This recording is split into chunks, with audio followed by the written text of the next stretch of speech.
Olá, meu irmão, minha irmã. Mais uma vez começa o programa Voz da Igreja. Obrigado por estar conosco neste horário, neste canal. Desejo a você, a sua família, a sua casa, seu trabalho, muita paz, muita bênção da parte de Deus. Bebendo da fonte é o nosso primeiro bloco. Vamos mergulhar na espiritualidade deste tempo novo que é a Quaresma. Na quarta-feira de cinzas, iniciamos o nosso caminho quaresmal, a nossa espiritualidade de conversão do coração, a fim de que, ajudados pela palavra de Deus, alimentados pela Eucaristia, estimulados pela oração, pelo jejum, pela caridade, possamos de fato avançar na estatura de Cristo.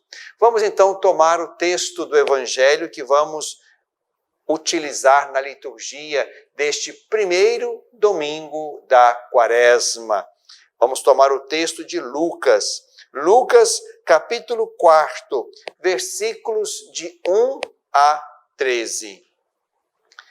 Jesus, repleto do Espírito Santo, voltou do Rio Jordão e pelo Espírito era conduzido deserto adentro. Ali foi tentado pelo diabo durante 40 dias. Nesses dias, Jesus não comeu nada e no final teve fome. O diabo então disse a Jesus: se és o Filho de Deus, dize a esta pedra que se transforme em pão.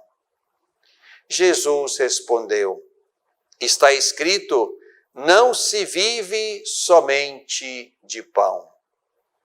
O diabo levou Jesus para o alto, mostrou-lhe num relance todos os reinos da terra e lhe disse: eu te darei toda esta autoridade, bem como a riqueza destes reinos, pois a mim foi dada, e eu a dou a quem eu quiser. Portanto, se me adorares, tudo será teu. Jesus respondeu-lhe: está escrito, adorarás o Senhor teu Deus e só a Ele prestarás culto. Depois, o diabo levou Jesus a Jerusalém e, colocando-o no ponto mais alto do templo, disse-lhe: se és o Filho de Deus, lança-te daqui abaixo, pois está escrito, ele dará ordens aos seus anjos a teu respeito, para que te guardem, e nas mãos te carregarão, para que não firas teu pé em alguma pedra. Jesus lhe respondeu: também foi dito, não tentarás o Senhor teu Deus. E terminada toda a tentação, o diabo afastou-se de Jesus até o tempo oportuno. Meu irmão, minha irmã, mais uma vez tomamos esse texto das tentações de Jesus no deserto, segundo o evangelista Lucas, neste ano C no qual estamos. A cada ano, no primeiro domingo da Quaresma, lemos os textos evangélicos das tentações de Jesus. E aí vamos percebendo então que Jesus, o Filho de Deus, aquele que tomou a nossa carne, que não experimentou o pecado, experimentou a tentação. São coisas diferentes. A tentação está sempre diante da vida, da carne, da história humana. O vitorioso é aquele que, na tentação, escolhe Deus. Na tentação, escolhe estar do lado certo. Assim foi Jesus.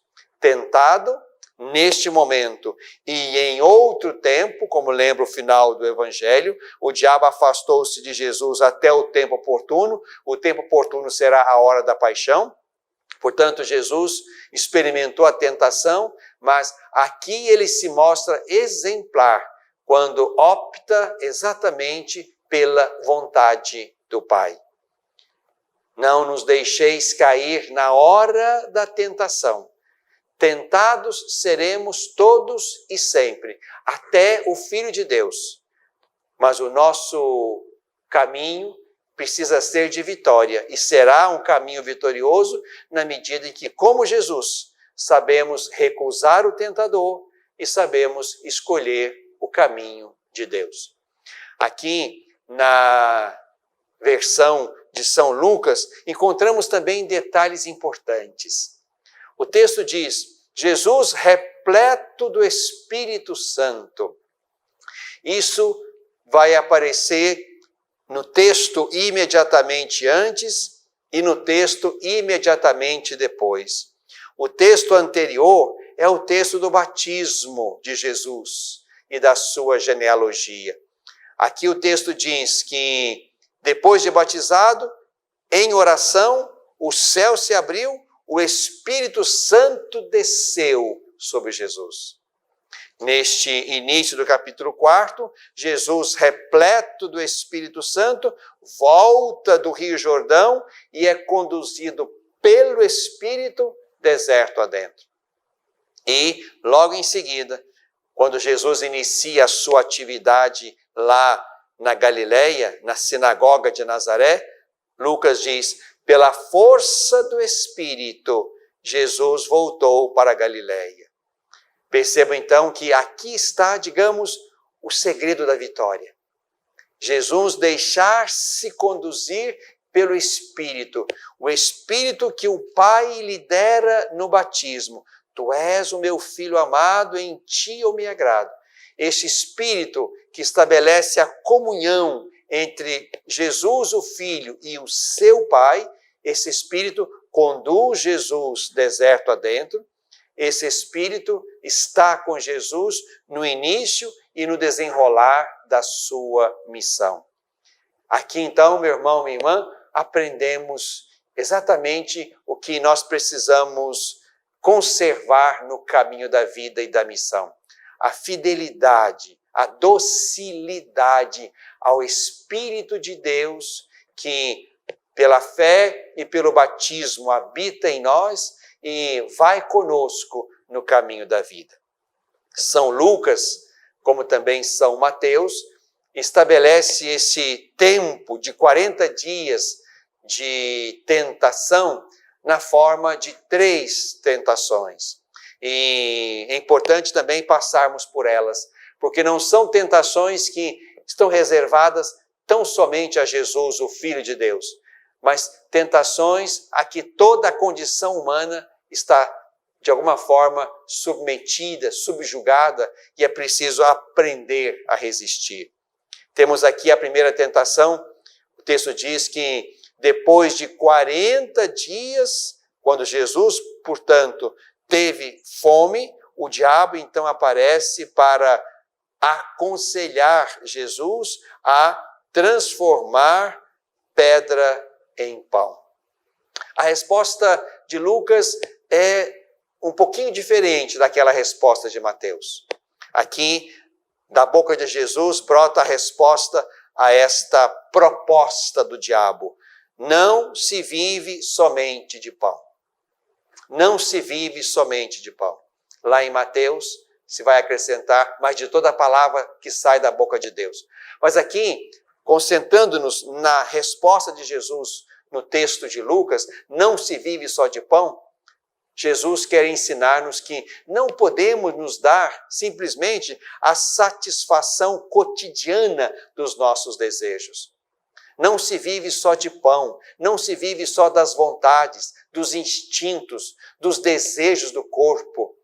É preciso avançar para algo mais. Nós não somos só desejo, instinto, vontade, fome. Somos muito mais do que isso. E por mais que isso seja um direito e uma necessidade, nós não podemos entrar na dinâmica de satisfazer tudo quanto o nosso corpo, o nosso coração, a nossa mente desejam. É preciso ter uma compreensão do ser humano integral, onde há também outras dimensões que talvez nem sejam suficientemente cuidadas. Não se vive só de pão. Depois há uma segunda tentação, aquela em que, portanto, o diabo leva Jesus para o alto, mostra todos os reinos da terra, diz, mentindo, que tudo é dele, e não é dele, é de Deus, e promete que Jesus, então, receberia todo o poder que quisesse se adorasse ali o diabo. Jesus responde, adorarás o Senhor teu Deus e só a Ele prestarás culto. O que significa, meu irmão, minha irmã, que um só tem a precedência sobre nós, e não é o diabo, é Deus. Por isso não podemos jamais, em nenhuma hipótese e por nenhuma situação, oferecer a alma ao diabo como quem deseja alcançar dele e com a ajuda dele alguma coisa que seja satisfação da nossa sede de poder. Primeiro, que isto nunca será para nós coisa boa e digna e justa, sede de poder. É preciso exatamente submeter-nos ao poder e à soberania de Deus e aprender de Deus a lidar com todas as coisas, poderes e autoridades da terra. E Deus haverá de nos ensinar isto. Importante, portanto, adorar tão somente a Deus. E, finalmente, a terceira tentação, aquela em que o diabo tenta Jesus a lançar-se do alto para ser protegido por Deus. Abusar da bondade de Deus. Não é este também o caminho. Eu não tenho que testar Deus para saber se Ele me ama e se Ele cuida de mim. Deus não mente, Deus não engana, não nos engana, não se engana. E se o amor de Deus está posto sobre nós, e é isso que Jesus significa e nós não precisamos testar Deus em nenhum momento para verificar se Ele de fato nos ama ou não. Não tentar Deus é o caminho que Jesus nos ensina. Portanto, irmão e irmã, que o nosso caminho de Quaresma seja um caminho de conversão do coração, para que possamos ir com Jesus e ceder a qualquer tentador que nos queira mostrar um caminho onde Deus não tenha a precedência, ocupe o primeiro lugar e nos ajude a entender o todo da vida e não simplesmente uma fração que signifique satisfazer este ou aquele desejo. Aprendamos com Jesus a viver uma vida humana integral, aberta a Deus e totalmente confiada a Ele. Bebemos da fonte.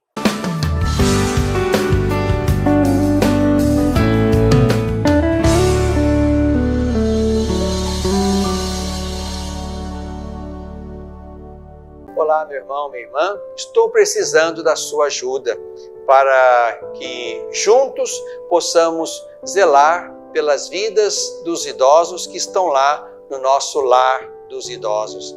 Precisamos da sua ajuda para manter aquela casa. A sua pequena contribuição mensal, fazendo-se amigo do lar, vai nos ajudar a comprar medicamentos, comida, material de higiene, material de secretaria, pagar a folha de funcionários, também aquilo que diz respeito aos gastos mensais daquela casa. Você pode ser, portanto, um amigo do nosso lar dos idosos. Aqui no telefone que está na tela, você pode então ter mais informações de como nos ajudar nessa obra de cuidado da vida. Ajude-nos, é o nosso pedido. Obrigado pelo seu sim.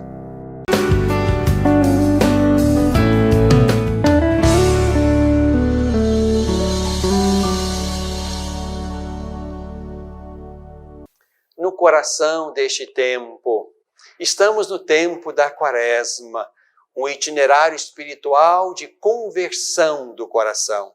Como lembrou o profeta Joel na quarta-feira de cinzas, é preciso rasgar o coração. rasgar o coração e curar o coração humano, tocado pelo mal, pelo pecado, pela iniquidade, como lembrou também o salmista naquela quarta-feira de cinzas, e pelos remédios que Jesus oferece, a esmola, que seria a caridade, a oração e o jejum, esses três remédios ajudam o nosso coração rasgado a tomar as feições de Cristo, convertendo-se na direção e na estatura de Cristo. Quaresma é tempo favorável de conversão do coração. Conversão pessoal. Cada um é chamado a olhar para Cristo e a progredir na direção de Cristo, no conhecimento de Cristo e na experiência de Cristo, na imitação de Cristo e no seguimento de Cristo. Tudo isso faz parte do nosso caminho de fé. Mas também uma conversão para além do pessoal, uma conversão também social, uma conversão ampla, planetária, e podemos pensar assim. E exatamente para ajudar-nos nesta conversão coletiva e social, que a Igreja no Brasil nos propõe já há 58 anos a campanha da fraternidade. Começamos em 64, de lá para cá, portanto, são 58 edições, onde somos chamados a mergulhar na realidade, a julgá-la a partir da palavra de Deus, a partir de Jesus Cristo. E aí, discernindo a partir de Cristo, propor também caminhos novos, caminhos de conversão, caminhos de mudança diante daquela temática tratada com profundidade e com um olhar mergulhado no nosso tempo e naquela problemática que a campanha quer sinalizar. Então, neste ano de 2022, nós temos então, mais uma vez, uma campanha da fraternidade que nos vai fazer pensar na educação. É a terceira vez que a educação entra como tema da campanha da fraternidade.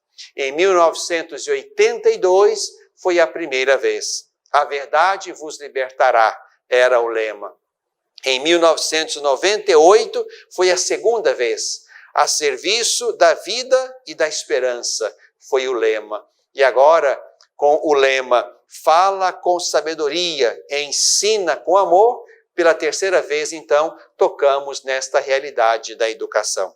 E se é assim, se é uma realidade tocada ao longo de 58 anos, por 3 vezes, é sinal de que aí nós precisamos ainda de sincera e profunda conversão, de mudanças importantes que nos ajudam a entender esta realidade da educação. E aqui, pensando em educação, não simplesmente como aquilo que nós experimentamos na escola, essa é uma visão redutiva, mas pensando numa visão ampla de educação. Educação que começa, portanto, no seio familiar. A família é a escola das virtudes. É ali que aprendemos os primeiros valores, as primeiras relações. É ali que temos os primeiros contatos com os outros, com Deus, com a natureza, com a sociedade ali expressa naquele pequeno grupo.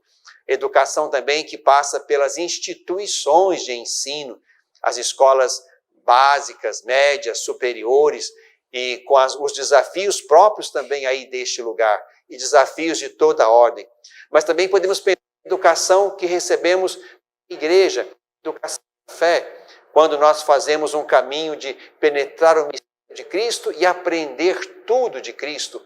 Há uma educação, portanto, também que aprendemos, que aurimos da nossa vida comunitária.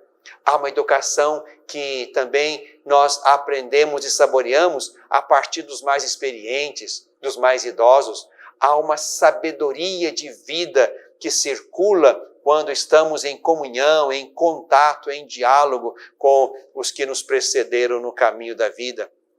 Há ainda uma educação que nós podemos aprender do mundo e com o mundo, no sentido positivo aqui da palavra mundo, do conceito mundo. Por exemplo, o que aprendemos com a pandemia? O que aprendemos com as últimas fortes chuvas? Há um ensinamento também aí. A natureza também pode ser para nós uma escola que nos obrigue a repensar hábitos, repensar atitudes, repensar nossa relação com a casa comum. Então percebam, meu irmão, minha irmã, que o tema da educação é um tema amplo. E o que a campanha da fraternidade quer neste ano de 2022, no seu objetivo geral, é, em uma palavra, diálogo. Promover diálogos acerca desta múltipla forma de compreender a educação. E isso é importante.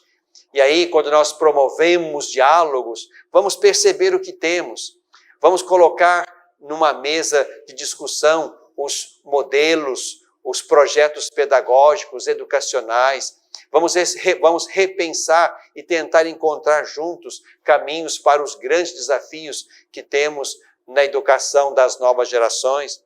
Vamos repensar também uma educação que seja muito mais do que aprender a ler, a escrever, a fazer contas, mas uma educação que seja um verdadeiro humanismo, que a partir de Cristo, e este é o humanismo que vale, um humanismo a partir de Cristo, tendo Cristo como modelo e como medida, aprendendo dele a ser humano, a ser homem, a ser mulher, aprendendo de Cristo.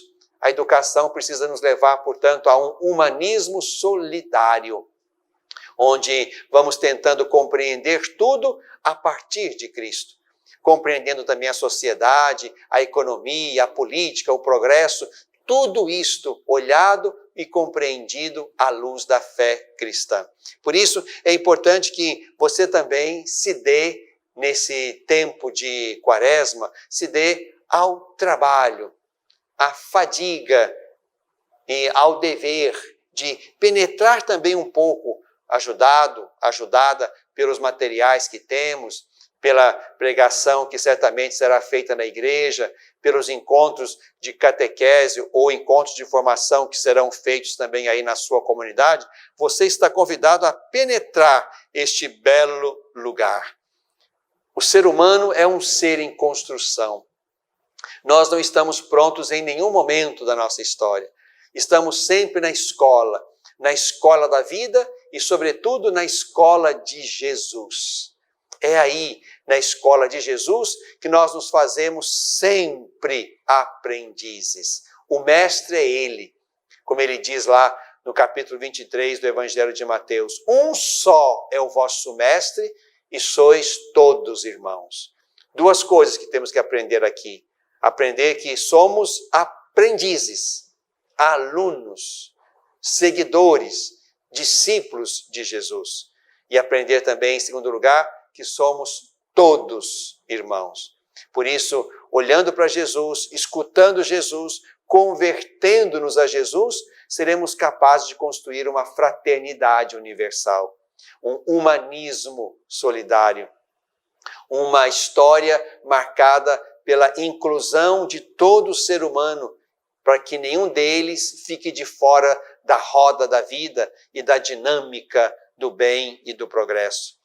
Precisamos, portanto, aprender tudo e sempre de Cristo. E quando nós olhamos Cristo como o nosso mestre, aprendemos que Cristo não só nos ensina algo sobre Deus. Não se trata simplesmente de um discurso de ordem religiosa.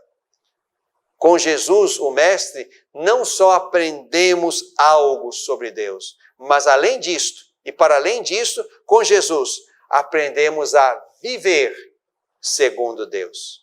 A viver segundo Deus. O cristianismo é um modo de viver. É um modo de estar no mundo. É um modo de organizar o mundo na ótica do reino de Deus, anunciado e inaugurado por Jesus.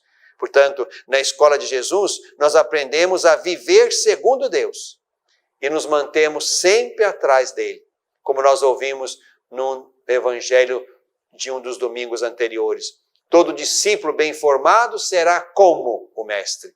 Estamos sempre, portanto, num caminho, numa construção do nosso ser, do nosso estar no mundo.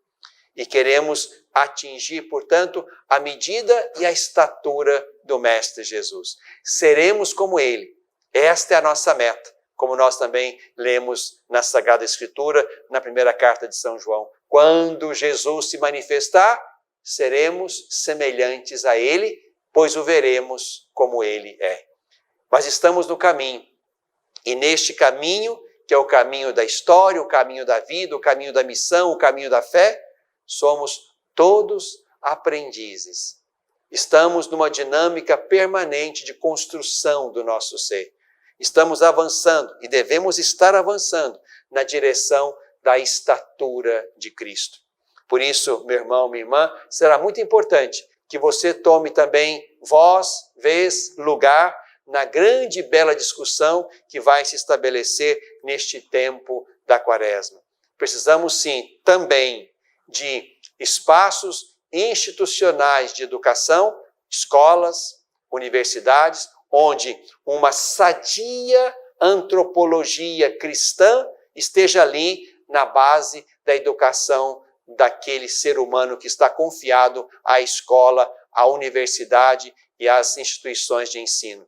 De modo que esses lugares percebam que é preciso, é direito que haja também ali propostas pedagógicas que levem em conta a fé cristã. E aqui, em nenhum momento, isso vai significar reducionismo de caráter religioso. Não, pensar Cristo é pensar o homem inteiro, o ser humano inteiro. Jesus nos ajuda a viver em plenitude a nossa vida na história. Portanto, a educação também, a educação formal, a educação informal, precisa ter Cristo como uma medida justa e bela. E é isso que conversaremos também ao longo desse tempo da Quaresma e fora dele, para que nossas instituições de ensino resguardem a diversidade de ofertas e, dentre elas, haja também a oferta de uma pedagogia que leve em conta a fé cristã, no coração deste tempo.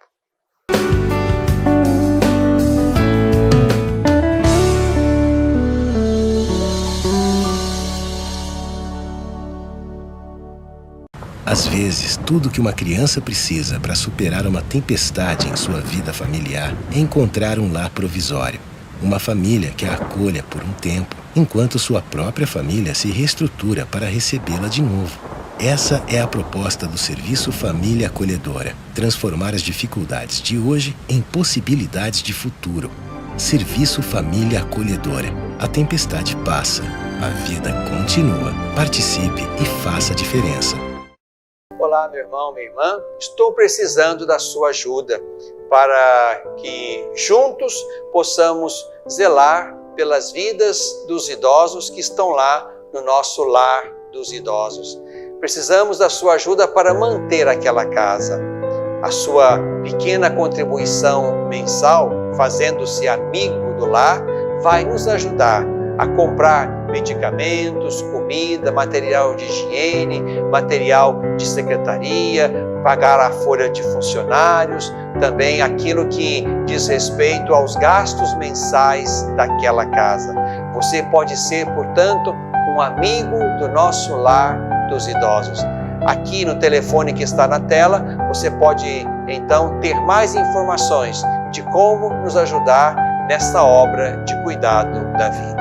Ajude-nos, é o nosso pedido. Obrigado pelo seu sim.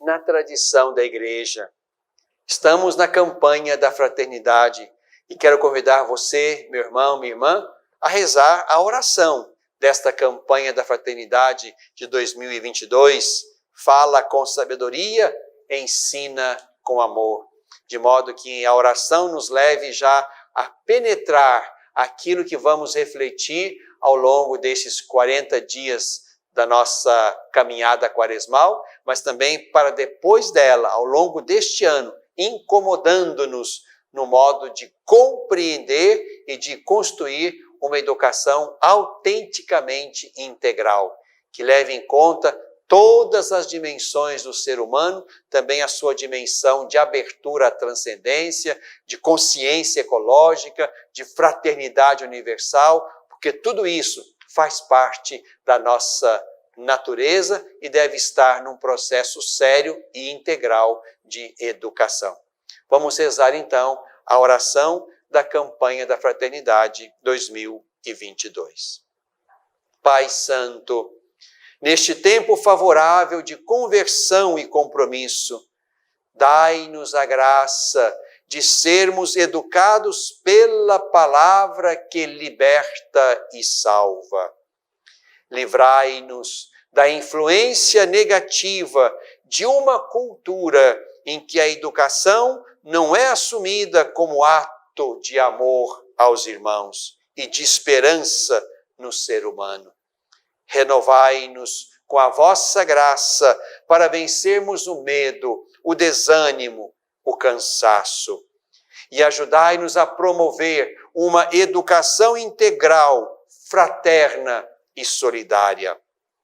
Fortalecei-nos para que sejamos corajosos na missão de educar para a vida plena em família, em comunidades eclesiais missionárias, nas escolas, nas universidades e em todos os ambientes.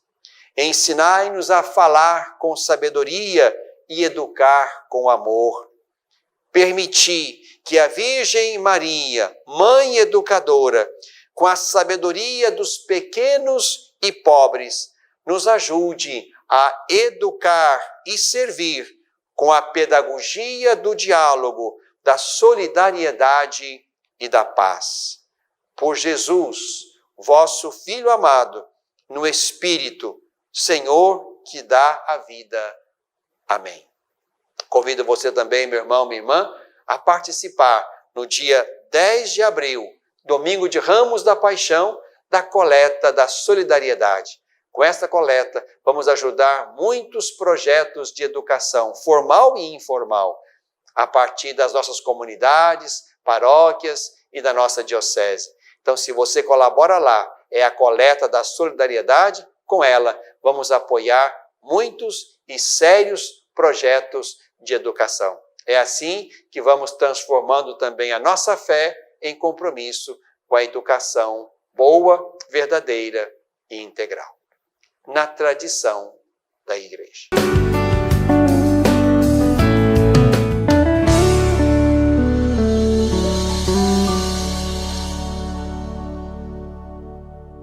Educar para a vida. Formar homens e mulheres para a plenitude. Uma educação católica. Lembro-me bem, quando era criança, da importância de minha família em toda a minha educação. Aprendi que a fé e a razão, o conhecimento, são bases que se complementam para se formar um ser humano íntegro.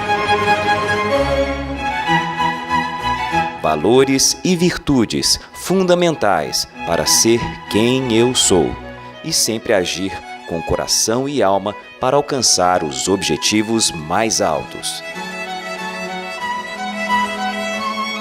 Hoje, na formação de meus filhos, compreendo que educar é, sobretudo, uma obra de amor.